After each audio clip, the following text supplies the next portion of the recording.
Today it became known that Melbourne champion Ron Barassi is an applicant for the position of playing coach. Where is your heart, Ron? Right here, Mike. Football-wise? Well, I think your heart is where you are at the time. It's almost a far finer thing to make your loyalty portable. No matter whom I play for, I give everything for that, for the Guernsey, whether it be Melbourne, whether it be Carlton, whether it be Menangatang Thirds. And if perchance, for whatever reason, next year there, you do the same thing. It's just the way I think that everyone should play football, and certainly the way that I play. Carlton had offered Barassi the then huge amount of £5,000 over 3 years, but he still needed seducing. Because I rang Barassi at 7:30 in the morning on the Tuesday, still in bed, and I harangued him, I begged him, I persuaded him to such an extent that 2 or 3 times my wife said, "For God's sake, leave the poor fellow alone. He can't take much more of this." It was the best thing that I ever did in my football life, was to break away then as a coach. No, I've got no doubt about that. Ron Barassi was cast in red and blue. His father, a Melbourne Premiership player, was the first Australian soldier killed at Tobruk. Ron Jr. grew up in Norm Smith's house and dutifully earned his £12 per game in 204 matches for Melbourne. So, when he switched to Carlton as captain coach, Melbourne fans considered it high treason.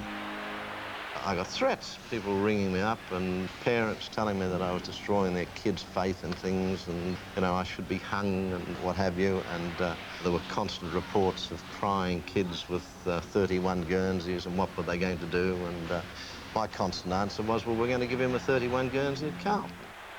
I mean, I felt that the boy had given us such wonderful service, and he'd battled when he was a young boy, and he's done well for himself, and I was not going to stand in his way. Smothered. He tries the neck wrestle. The neck to McKenzie. Siren's gone. The siren's gone. Has it? Yes. Barassi had learnt well from his mentor. In 1968, his hell-raising methods drove Carlton to its first flag in 21 years. Carlton are premiers. John Nichols leads Carlton. Along with first ruck partner Sergio Silvani, Nichols is playing in a VFL Grand Final for the 4th time.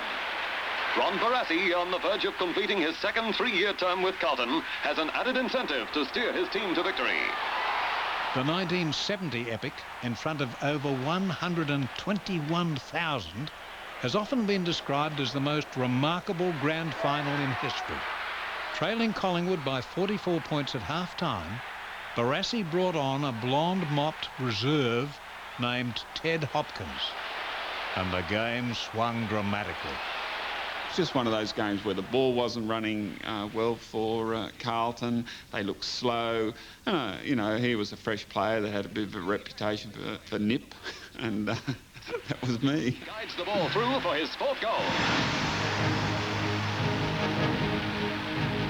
The 70 Grand Final broadcast to the football world the arrival of the modern game. On Barassi's half-time instructions, Carlton handballed at every opportunity. And again, Collingwood was the victim. Robertson passes to Hopkins, who's in the clear.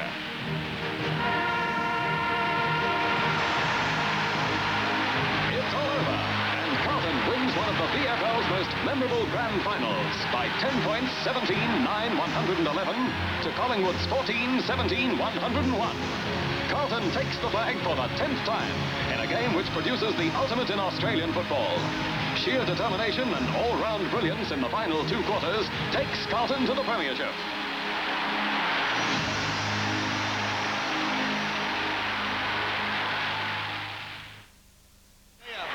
Hudson has got 3. He's equal.